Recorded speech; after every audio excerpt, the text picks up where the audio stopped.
حضرت ابراہیم علیہ السلام ایک ایسا نام، ایک ایسی شخصیت جن کا ورثہ آج بھی اربوں لوگوں کی زندگیوں کا ایک اہم حصہ ہے۔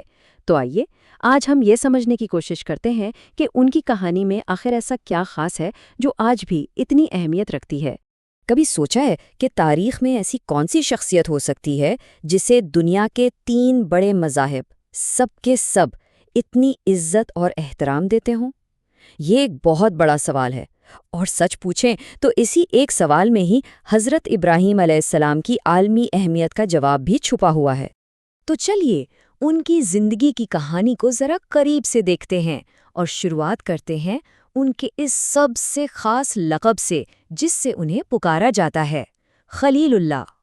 خلیل اللہ، اس کا مطلب ہے اللہ کا دوست، لیکن یہ صرف ایک لقب نہیں ہے، یہ دراصل اللہ کے ساتھ ان کے بے حد گہرے اور خالص رشتے کی ایک گواہی ہے۔ سوچئے تو، یہ وہ مقام ہے جو انہیں اپنے غیر متزلزل ایمان، اپنے پختہ یقین کی وجہ سے ملا۔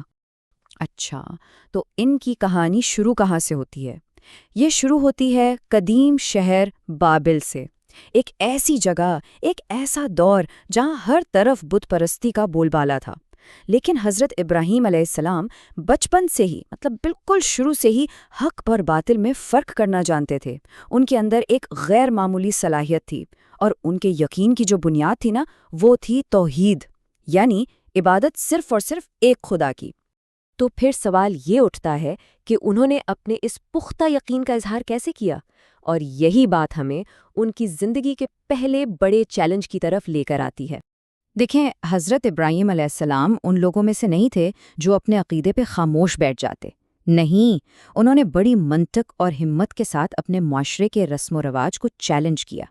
پہلے تو انہوں نے پیار سے سمجھانے کی کوشش کی، پھر ان بے جان بتوں کی طاقت پر سوال اٹھایا کہ بھئی یہ کر کیا سکتے ہیں، اور آخر میں ایک ایسا فیصلہ کن قدم اٹھایا جس نے ان بتوں کی حقیقت سب کے سامنے کھول کر رکھ دی۔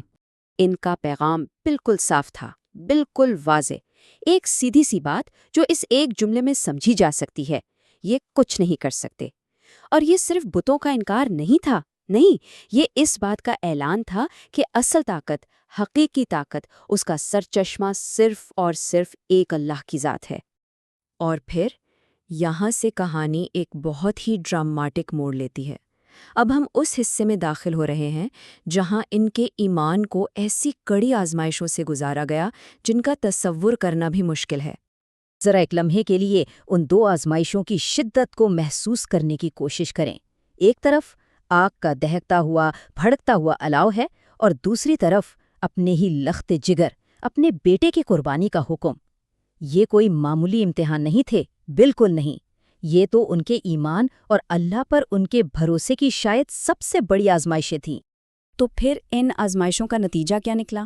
اللہ تعالیٰ نے نہ صرف ان کی ایمان کو پرکھا بلکہ اسے قبول بھی کیا، ان کی ہر قربانی کو، ان کی ہر نیت کو منظور فرمایا، اور یہ اس بات کا پختہ ثبوت تھا کہ ان کا ایمان ہر امتحان میں، ہر کسوٹی پر پورا اترا۔